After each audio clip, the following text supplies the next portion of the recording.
Bonjour à tous, dans cette vidéo nous allons voir comment utiliser l'intelligence artificielle de façon à nous aider pour la rédaction de nos bulletins de classe.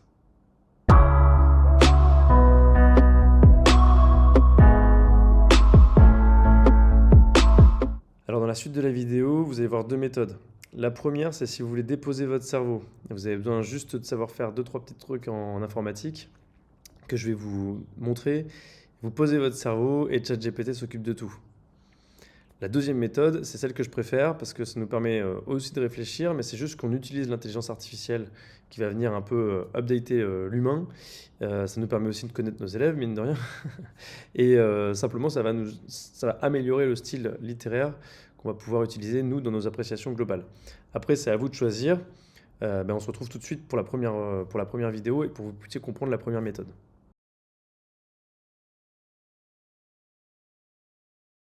Donc là, on va voir comment, première chose, générer les bulletins. Donc vous allez dans Bulletin, Bulletin, voilà, Bulletin, et vous avez votre classe de professeur principal. Ensuite, vous allez dans PDF, voir le PDF.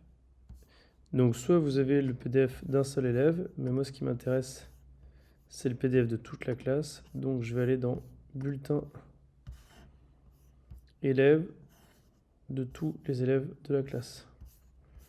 Je définis et je valide. Voir le PDF. Ensuite, je télécharge ce PDF. Je vais l'appeler Bulletin tuto.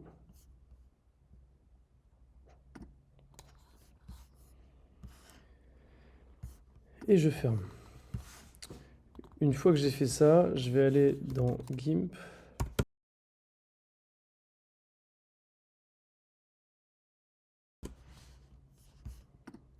Download. Et donc, vous téléchargez le logiciel GIMP, soit pour Linux, soit pour Windows, soit pour Mac. Lorsque vous avez fait ça,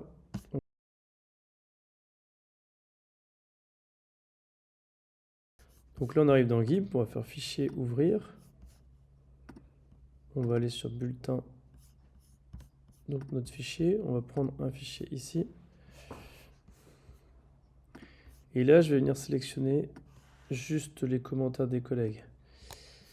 Une fois que j'ai sélectionné les commentaires des collègues, je vais aller dans Images, rogner selon la sélection.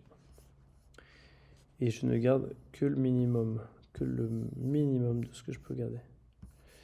Ensuite, je vais aller dans Fichier, Exporter sous, et je vais mettre bulletin 2.pdf,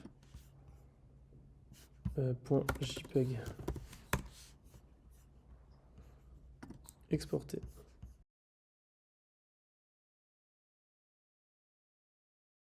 Une fois que j'ai fait ça, je vais dans ChatGPT et je vais demander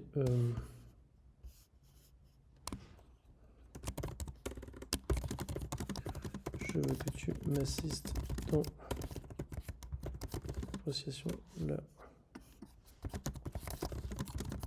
l'appréciation générale d'un élève. Positif, bienveillant,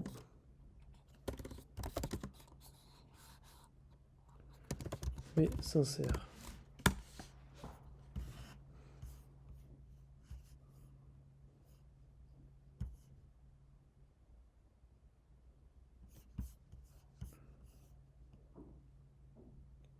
Ok, donc là on voit qu'elle est bien trop longue, donc je vais dire limite appréciation à 400 caractères maximum.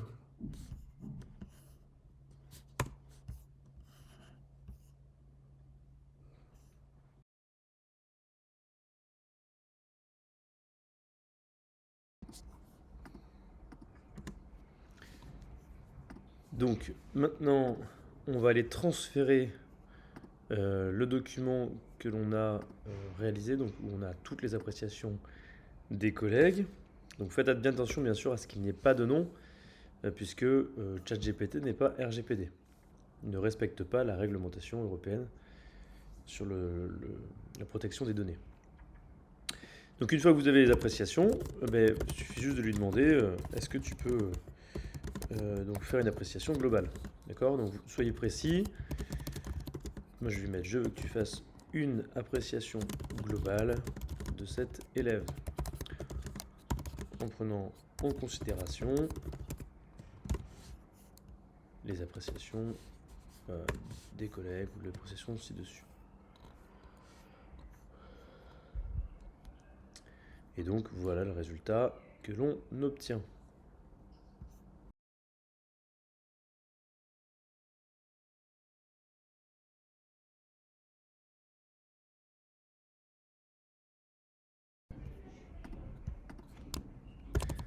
Alors là, il s'agit de réfléchir, donc vous faites votre appréciation et on va utiliser ChatGPT pour améliorer le style littéraire. Et pour ce faire, on va lui proposer un rôle de prof bienveillant, par exemple avec de l'humour. Après, vous pouvez mettre le type de prof que vous voulez qu'il simule. Alors moi j'aime bien lui mettre que le style doit rester professionnel et qu'il parte pas à faire de l'humour sur n'importe quoi. Mais il peut le faire. Il suffirait juste de lui donner l'opportunité de le faire.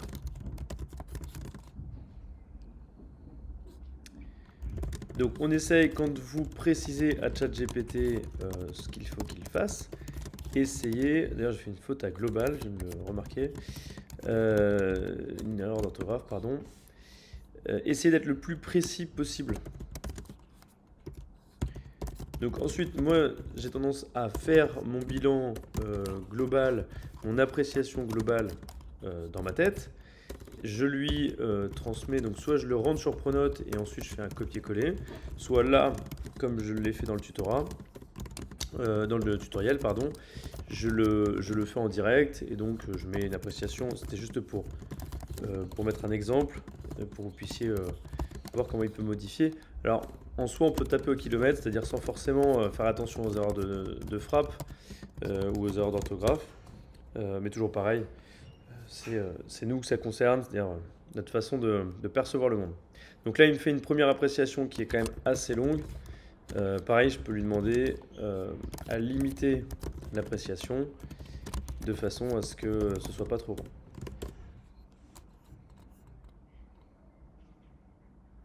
Donc si on résume pour cette vidéo, première chose, méthode, vous déposez votre cerveau, l'intelligence artificielle le fait pour vous, en prenant soin, de mon point de vue, de faire attention aux données personnelles des élèves et des collègues dans l'intelligence artificielle. Et puis deuxième méthode, vous réfléchissez un peu, en plus en termes de temps, pour avoir testé les deux, ça prend moins de temps pour l'instant.